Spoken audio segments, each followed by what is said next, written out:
안녕하십니까. 서울 구로구에 거주하며 최근 은퇴를 앞두고 아파트 투자 여부를 고민하고 계신 67세 장영우 어르신의 사례를 통해 오늘 이야기를 시작해 보겠습니다. 요즘 올림픽 공원 근처 아파트가 30억 가까이 한다는데 지금 들어가야 하나요? 아니면 기다려야 하나요? 이 질문은 요즘 서울을 비롯한 수도권에서 실제로 집을 사려는 분들이 가장 많이 하는 고민 중 하나입니다. 실제로 최근 23주 사이 일부 지역 아파트 가격이 일주일 사이 5%에서 많게는 10% 가까이 오르고 있습니다. 예전 둔촌주공 아파트는 분양 당시 14억 원 수준이었지만 불과 몇 년 사이에 29억 원까지 상승했습니다. 이건 단순한 상승세가 아니라 가격 폭주 수준이라는 말이 나올 정도입니다. 그렇다면 이렇게 단기간에 가격이 오르는 이유는 무엇일까요? 우선 정치 정책 환경의 불확실성이 한몫했습니다.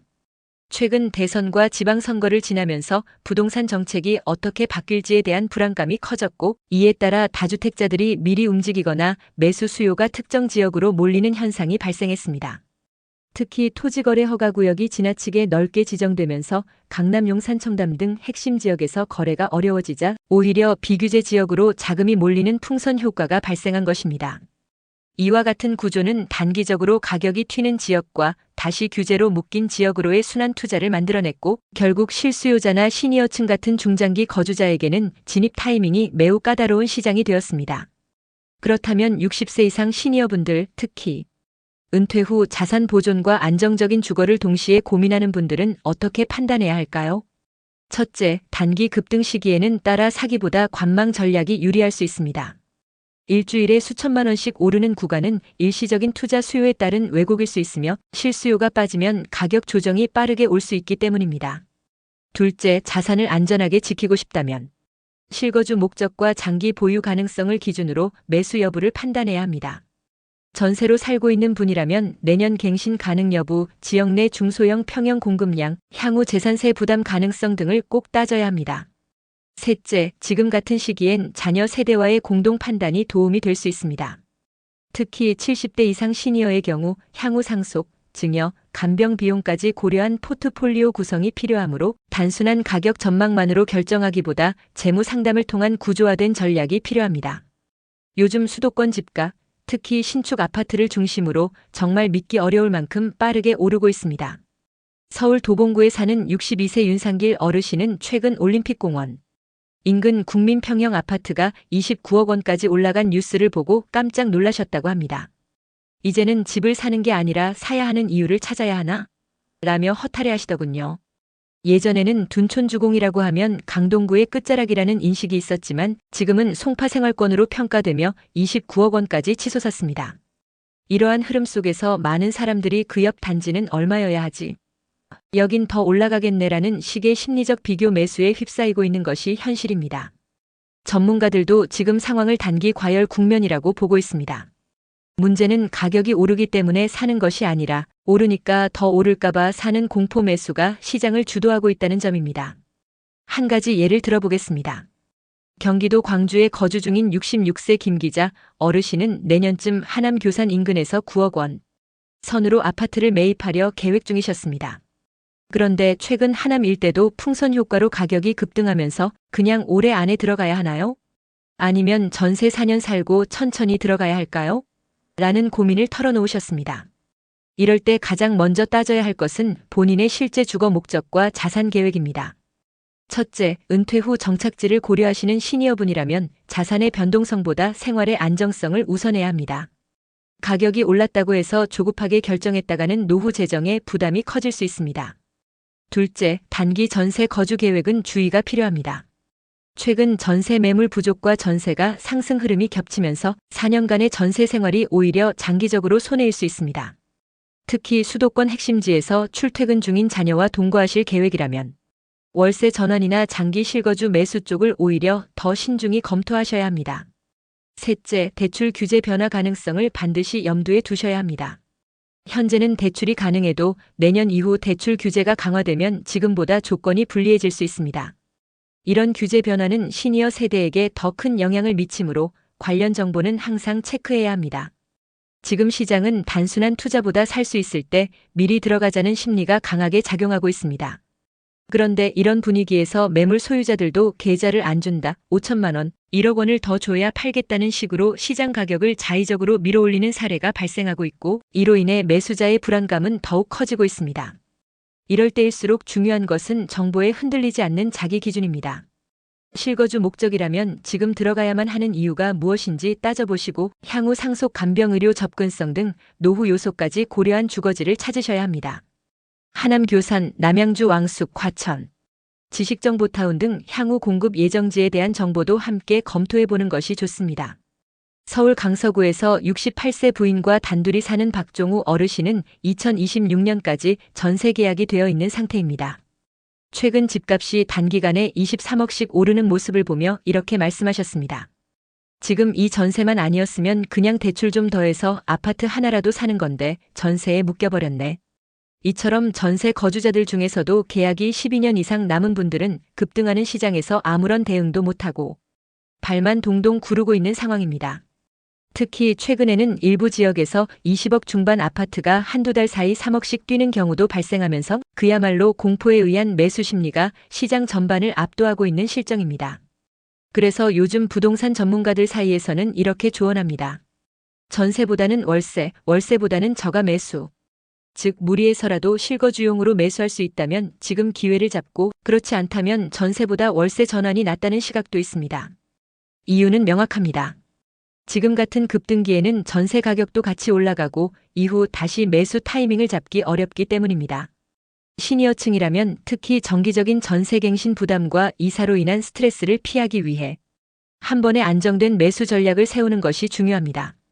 이런 상황에서 또 하나 많이들 헷갈려 하시는 게 있습니다. 바로 실거래가 등록 후 계약이 취소되는 사례들입니다. 예를 들어 경기도 고양시에 사는 63세 이숙자 어르신은 실거래가 사이트를 보다가 똑같은 아파트가 2월에 거래되었다가 3월엔 취소로 바뀌었어요. 이거 자전거래 아니에요?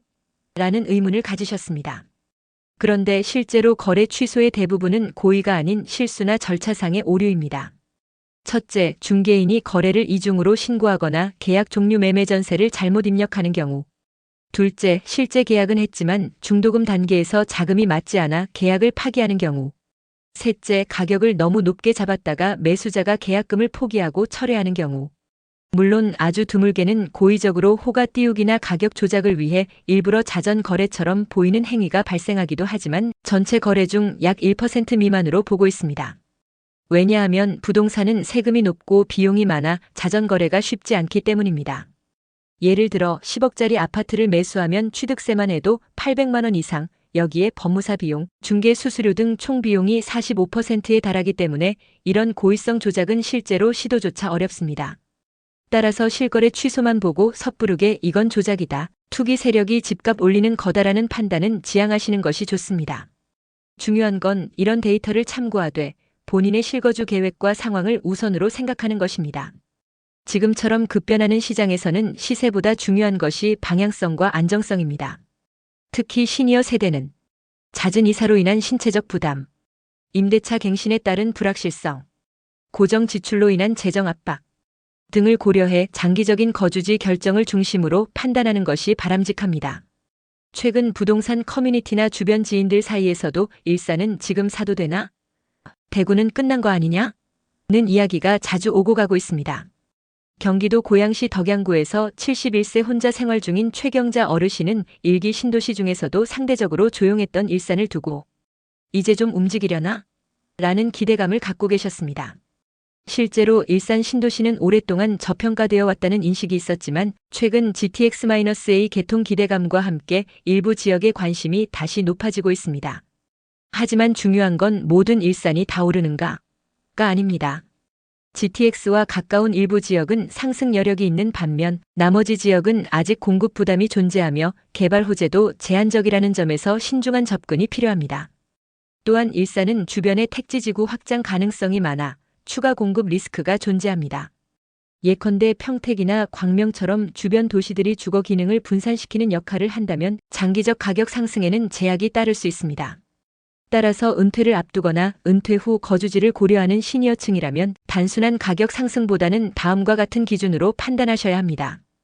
의료 접근성, 일산병원, 동국대병원 등 대형 의료시설과의 거리, 교통 편의성 GTX-A, 경의중앙선 등 대중교통 이용 가능 여부, 생활 인프라 대형마트, 전통시장, 문화센터 등 노년층 생활 편의성.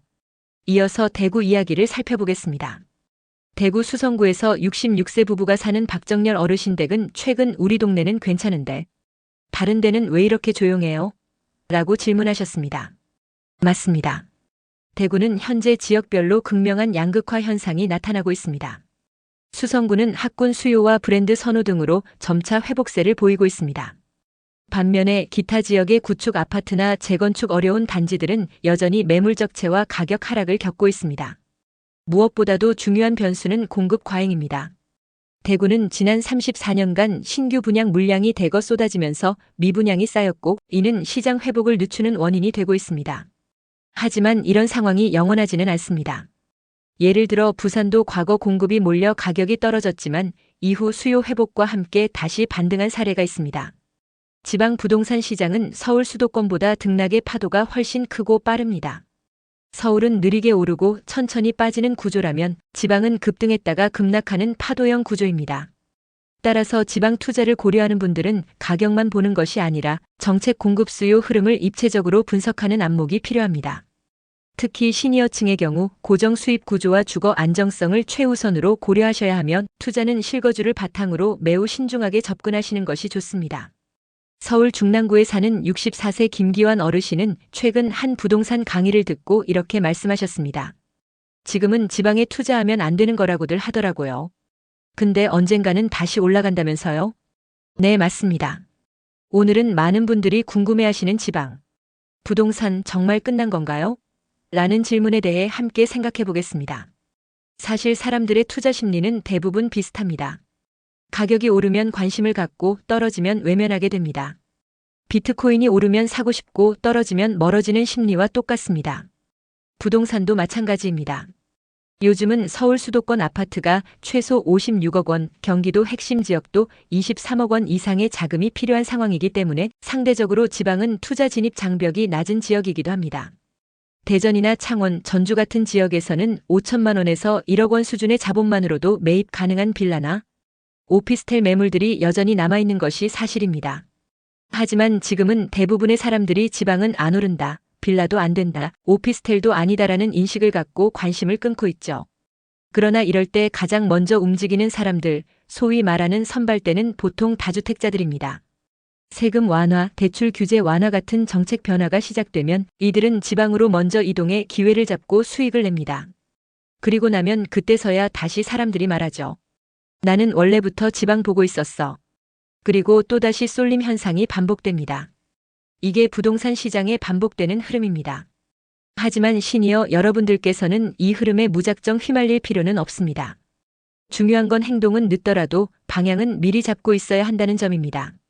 즉, 지금 당장은 투자하지 않더라도 어떤 지역이 저평가 상태인지, 어느 도시가 정책 수혜 가능성이 있는지, 신축 대비 구축 수급이 어떻게 되는지 를 꾸준히 관찰하고 분석하는 관심의 안테나를 유지해야 합니다. 그리고 또 하나 중요한 질문, 수요 억제만으로 집값을 잡을 수는 없을까요? 이 부분에 대한 정답은 부분적으로는 가능하지만 근본적 해결책은 아니다입니다. 왜냐하면 수요를 억제하는 방식은 세금을 늘려서 사봐야 남는 게 없게 만들거나 대출을 줄여서 살 수 없게 만드는 방법밖에 없기 때문입니다. 하지만 이런 방식은 일시적인 심리 조정은 가능하지만 주택 문제의 구조적 해법이 되기는 어렵습니다. 가장 근본적인 해결책은 결국 공급입니다. 예를 들어 대구는 한때 노후주택이 많아 구도심으로 분류되었지만 최근 신축 아파트가 대규모로 공급되면서 미분양까지 발생했습니다. 그 결과 가격이 일시적으로 오르기도 했지만 공급이 수요를 초과하자 가격은 안정화되었고 일부 신축은 피프리미엄가 빠지는 마피 현상까지 나타났습니다. 즉 사람들이 원하는 살고 싶은 집이 충분히 공급되면 시장은 자연스럽게 조정됩니다. 그래서 정부도 공급 확대는 장기적으로 추진하되 단기적으로 시장 과열을 잠재우기 위해 세금 대출 규제를 병행하는 방식을 씁니다. 예를 들어 6개월 1년 정도만 규제를 강화하겠다고 선언하는 것도 시장의 속도 조절을 위한 전략입니다. 서울 은평구에 거주하는 69세 오상규 어르신은 요즘 부쩍 집값 이야기에 관심이 많아졌습니다. 요즘은 뭐 대출도 못 받게 하고 세금도 무섭고 그런데도 집값은 또 올라간다면서요? 이 말씀은 요즘 많은 시니어 분들이 공감하실 이야기입니다. 사실 최근 정부가 내놓는 부동산 대책의 핵심은 수요 억제입니다. 대출을 줄이고 세금을 늘려서 집을 사는 사람을 줄이는 방식이죠. 하지만 문제는 수요만 억제하면서 공급은 여전히 해결되지 않고 있다는 점입니다. 공급이 부족한 상황에서 수요만 막으면 무슨 일이 생길까요? 사람들은 더 불안해지고 지금 안 사면 못 산다는 조급함에 휩싸이게 됩니다. 이 조급함은 결국 어떻게든 사채를 끌어오거나 가족에게 돈을 빌려서라도 집을 사려는 행동으로 이어집니다. 결국 집값이 오를 것 같다는 믿음이 사라지지 않는 한 사람들의 불안 심리는 계속될 수밖에 없습니다. 이런 구조는 과거에도 있었습니다. 문재인 정부 당시 대출 규제가 강화되자 사람들은 앞으로 더 세질 것 같으니 지금 사야 한다고 생각했습니다. 그래서 오히려 집을 더 사러 몰렸고 결과적으로 규제가 시장 불안을 진정시키기는커녕 되려 부채를 키우는 결과로 이어졌습니다. 게다가 공급 여건도 마땅치 않습니다. 3기 신도시는 아직 착공도 못한 곳이 많고 1기 신도시는 재건축을 준비하며 이주 수요가 늘어나 공급은 오히려 줄어드는 상황, 재건축 재개발 역시 물가 인상과 규제로 인해 현실화되기 어려운 상황입니다. 이렇게 공급이 막힌 상황에서 서울 아니면 안 된다는 심리가 강해지면 지방으로 수요를 보내거나 비아파트 빌라, 오피스텔 등로 수요를 분산시켜야 하지만 이 역시 쉽지 않습니다. 왜냐하면 지방은 다주택 규제 영향이 여전하고 전세 사기 여파로 비아파트에 대한 신뢰도가 떨어졌기 때문입니다. 실제로 부산에 사는 66세 최은희 어르신은 서울까지 와서 집을 알아보게 될 줄 몰랐어요. 우리 동네는 아무리 기다려도 오를 기미가 안 보여서요. 라고 말하십니다. 그렇다면 이 문제를 풀 수 있는 방법은 없을까요? 사실 방법은 분명히 있습니다. 비아파트, 오피스텔, 지방주택에 대해 세금과 대출 규제를 완화하고 실거주 인센티브를 제공하면 서울 집중 현상을 줄이고 수요를 분산시킬 수 있습니다. 하지만 이건 정치적으로 쉽지 않은 결정이기 때문에 실현되기까지는 시간이 걸릴 수 있습니다. 이 상황에서 가장 중요한 건 시니어층의 주거 전략입니다. 많은 분들이 전세는 더 좋은 집에 살 수 있으니까라고 판단하지만 전세로 인해 자산이 묶이고 기회를 잃게 될 가능성도 함께 고려해야 합니다. 같은 금액이라도 전세를 선택하면 더 좋은 집에 살 수 있지만 그 돈이 내 명의의 자산이 되지 않기 때문에 시간이 지날수록 집값 상승으로 내 집 마련 기회를 놓칠 수 있습니다. 따라서 중요한 건 지금의 소비 만족이 아닌 미래의 자산 구조를 어떻게 그릴 것인가입니다. 서울 동대문구에 사는 72세 최영식 어르신은 전세 계약 만료를 앞두고 고민이 깊습니다. 한 번은 전세, 그 다음은 또 전세 그러다 보니 그냥 그렇게 살게 되더라고요. 나도 내 집 하나 있었으면 좋겠는데. 이런 고민 시니어 분들 사이에서도 흔합니다. 전세는 분명 월세보다 이자가 적게 들어가니까 더 경제적이라 생각되지만 막상 살아보면 꼭 그렇지만도 않습니다. 왜일까요? 첫째, 전세금이 크다 보니 그 돈이 묶여있는 동안 다른 기회를 놓치게 되는 경우가 많습니다. 예를 들어 1억 원 전세를 살고 있다면 그 돈으로 적절한 타이밍에 소형 아파트를 매수하거나 지방 매입을 할 기회를 놓치는 경우도 있습니다. 둘째, 전세를 살면서 지금은 돈 모아서 나중에 사야지라고 생각하지만 현실에서는 결혼, 자녀, 병원비, 여행, 생활비 등으로 지출이 계속 생깁니다. 그래서 실제로 저축이 잘 되지 않고 결과적으로는 전세 다시 전세라는 반복이 생기는 것입니다. 시니어 분들께서는 특히 주거지 결정이 곧 노후 안정성과 연결되기 때문에 단기 이득만을 기준으로 판단하시면 안 됩니다. 많은 분들이 전세는 무조건 이득이라고 생각하시지만 그 안에도 놓치는 부분이 분명 존재합니다. 마찬가지로 월세는 무조건 손해라고 단정짓기도 어렵습니다. 예를 들어 경기도 안산시에 거주 중인 68세 이정남 어르신은 이렇게 말씀하십니다. 전세 살면 내 돈은 남아있으니까 좋은 줄 알았는데 시간이 지나 보니까 집값은 2배로 뛰고 나는 그 돈으로 아무것도 못하더라고요. 이처럼 선택이라는 것은 늘 양면성이 있습니다. 전세는 확실히 월세보다 주거비 부담이 낮을 수 있지만 그 대신 기회비용을 포기하는 구조이기도 합니다. 월세는 매달 비용이 빠져나가 부담이 크지만 대신 현금을 유동성 있게 유지하면서 타이밍 좋은 매수를 시도할 수도 있습니다. 그래서 이럴 땐 지금 당장의 이득이 아니라 미래의 기회를 놓치지 않을 구조인가를 꼭 따져보셔야 합니다. 게다가 최근에는 전세 사기, 보증금 미반환 사고 등이 사회적 문제로 떠오르면서 입지 좋은 신축 전세가 괜찮겠지 하고 들어갔다가 오히려 피해를 입는 사례도 늘고 있습니다. 서울 강북구에 거주하는 66세 조명자 어르신은 정부의 전세 이자 지원 정책을 보고 이자 지원까지 해준다니 이득이겠네라며 기쁘게 신청했지만 알고 보니 보증금 반환에 대한 우려는 여전했다고 합니다. 정부 정책이 항상 나쁘다는 것은 아니지만 무조건 이득이다라는 착각은 오히려 손해로 이어질 수 있다는 점을 꼭 기억하셔야 합니다. 정리하면 이렇게 요약할 수 있습니다. 전세, 월세, 매수 모두 손익이 존재하며 선택의 핵심은 나는 무엇을 포기하고 무엇을 얻는가에 대한 균형 잡힌 판단입니다. 특히 시니어층은 단기 비용보다 장기 주거 안정성, 현재 만족보다 미래 자산 흐름을 기준으로 선택하셔야 합니다. 이 콘텐츠가 전세와 월세 사이에서 고민 중인 시니어분들께 실질적인 판단 기준이 되었기를 바랍니다. 결국 선택의 본질은 하나를 얻기 위해 다른 하나를 포기하는 용기입니다. 그 용기를 응원합니다.